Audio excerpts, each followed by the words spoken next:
All right, today we're gonna go over the 3 Roborocks that I have. You have the budget Q7 M5 Plus, the medium tier Q Revo S5V, the premium tier, the Saros 10R. We're gonna go over how to clean each and every one of these vacuums and see which one's easier, which one's more difficult.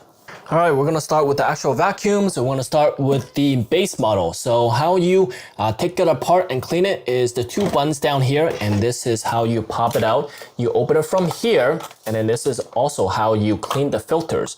So you just take it off and then replace this every once in a while.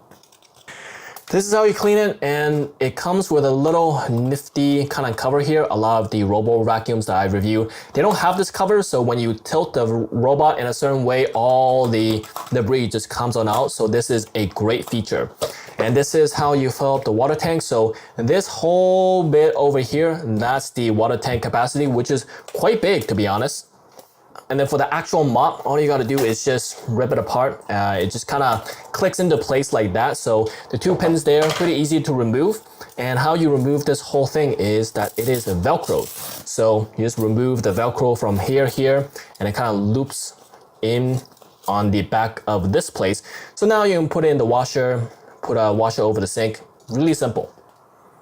Next is the medium tier. You lift it up here, you pinch these 2 here, and then you lift it here. And this is the air filter, obviously a lot bigger than the other air filter because this is a little bit more pricey model.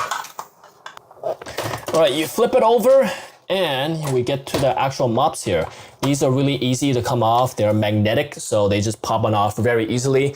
And the actual pad here, you just rip it apart like that, put it in the sink, washing machine. Again, very simple, like that, and then just pop it on off. But again, you don't gotta wash this. The dock will wash this for you, and it'll also detach the mop and leave it at the dock if you just want the vacuum. So that is a very neat feature. And because it's magnetic, it can do so.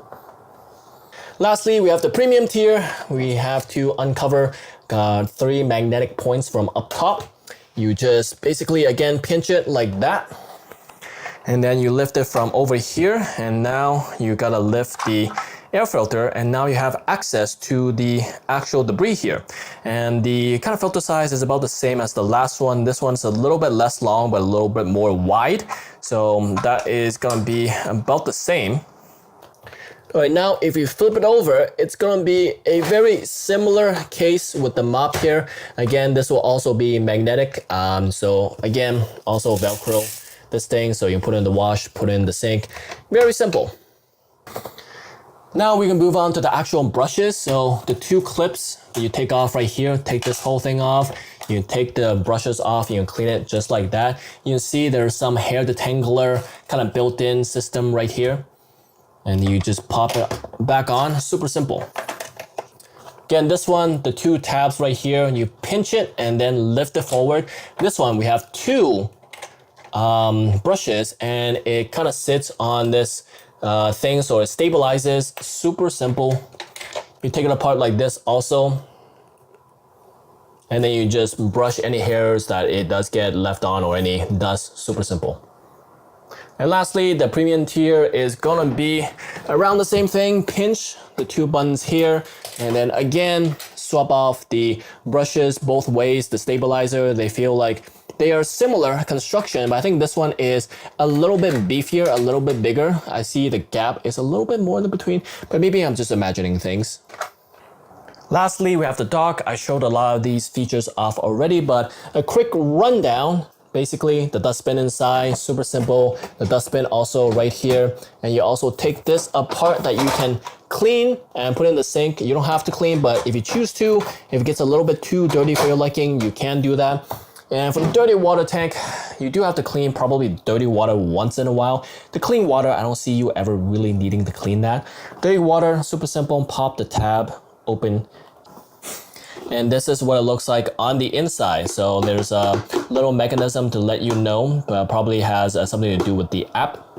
once there's too much water, because once it fills up too much, then it'll let you know that it is time to empty the dirty water. So there's a lot of space to put your hand through, put a cloth through to kind of clean and empty all this. Just to show you what the clean water side looks like inside, quite a lot of space. And now with the premium tier, again, we can take off this to clean it if you want to. And then the dust bag is in here. I gotta mention the really nice mirror finish right here. So this definitely looks a lot more premium than a lot of the Robo vacuums I have reviewed. And again, let's go over the dirty water tank, the tab right here. Super simple. Again, the same mechanism of detecting when the water is full. Lots of space for you to clean inside, for your hands to clean inside. And this is what the clean water tank looks like. So overall, hope this helped you out and you make a good purchase.